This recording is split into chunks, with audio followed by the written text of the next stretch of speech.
In the U.S., more than 800 construction workers die every year while on the job. One of the most dangerous types of construction work is trenching, which kills on average 40 workers every year. Workers can suffer death or serious injury within minutes of being caught in a trench cave-in. But these deaths can be prevented. The video you're about to see shows how quickly cave-ins lead to workers' deaths. The video will also show what employers must do to assure that the work can be done more safely. Employers have a responsibility to provide a safe workplace and required protective equipment. You'll see that using the right type of protection saves lives. Please be advised, the scenes you're about to see deal with deaths at construction sites and might be disturbing for some people. All scenes are based on true stories. 5 workers were putting a sewer pipe into the bottom of a trench with a ladder nearby to enter the trench. There was nothing in place to protect the workers inside the trench if the walls collapsed. While the workers were inside the trench, one side began to collapse. 2 workers were able to climb out using the ladder, but the other 3 workers were buried in the soil and unfortunately suffocated to death from the weight of the soil. Let's look at the events leading up to this tragic incident and see how it could have been prevented. Employers must follow OSHA rules to protect workers in trenches. However, here, the employer did not follow OSHA's rules, which led to these workers losing their lives.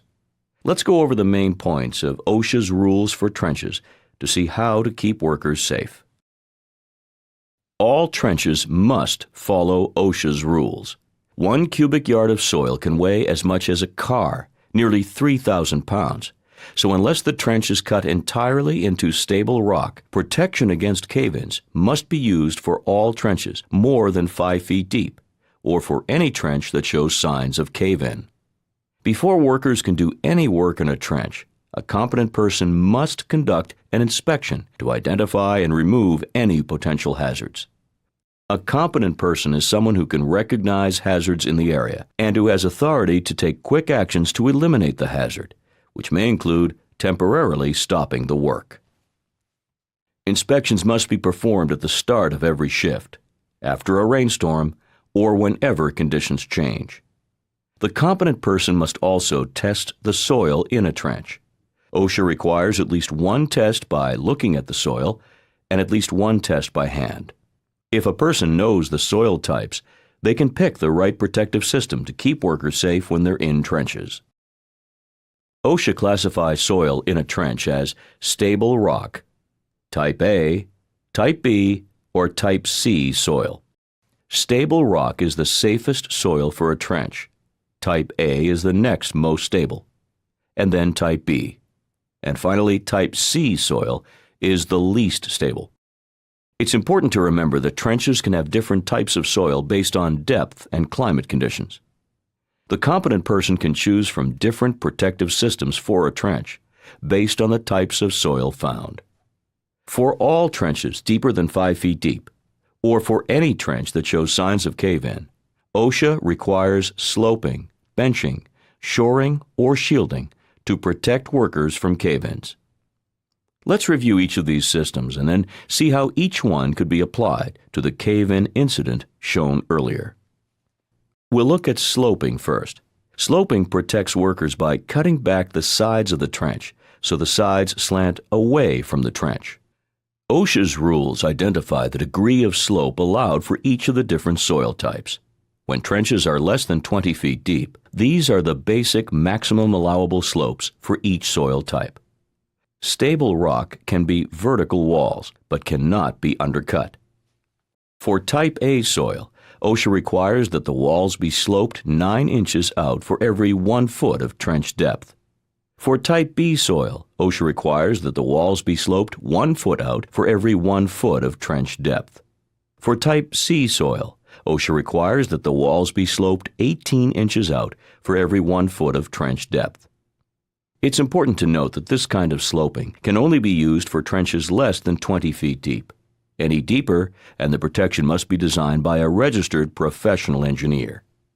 So now, let's look at the workers in the original scene who were stuck in the trench as it started to cave in.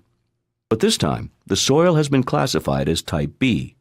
The trench has been properly sloped, and the spoil pile is moved away from the edges of the trench. The trench walls are not caving in, and the workers are safe while they work.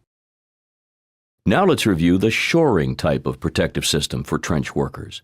Shoring uses various support systems to prevent soil and the trench walls from moving.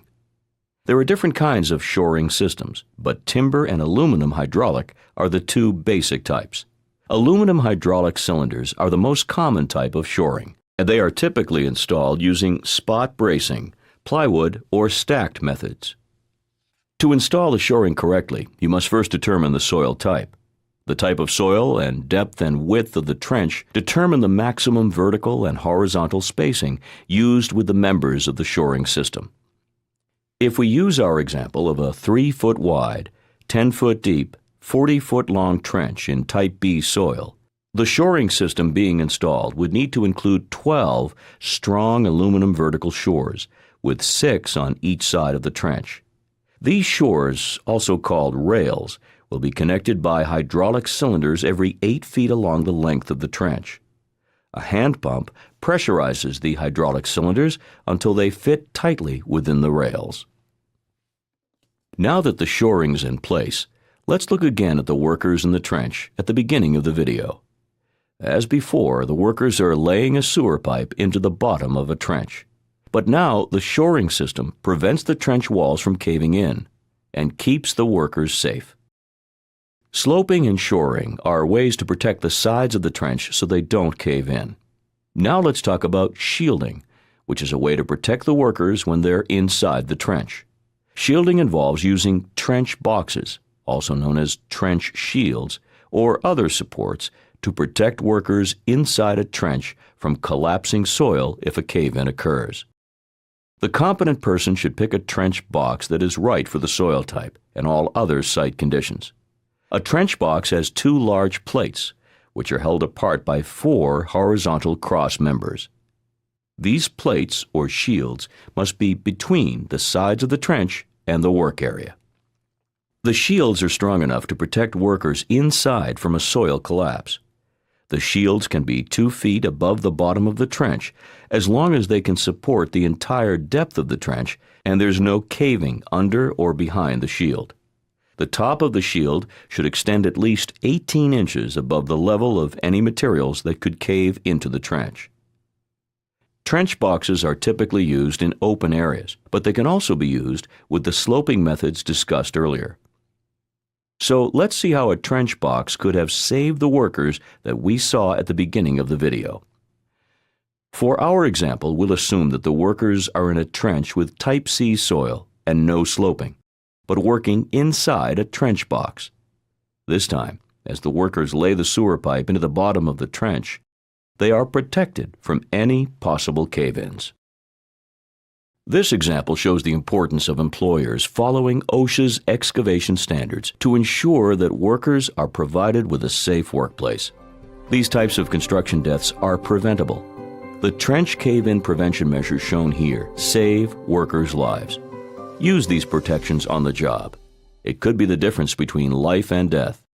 If you would like more information, contact OSHA at www.osha.gov or 1-800-321-OSHA.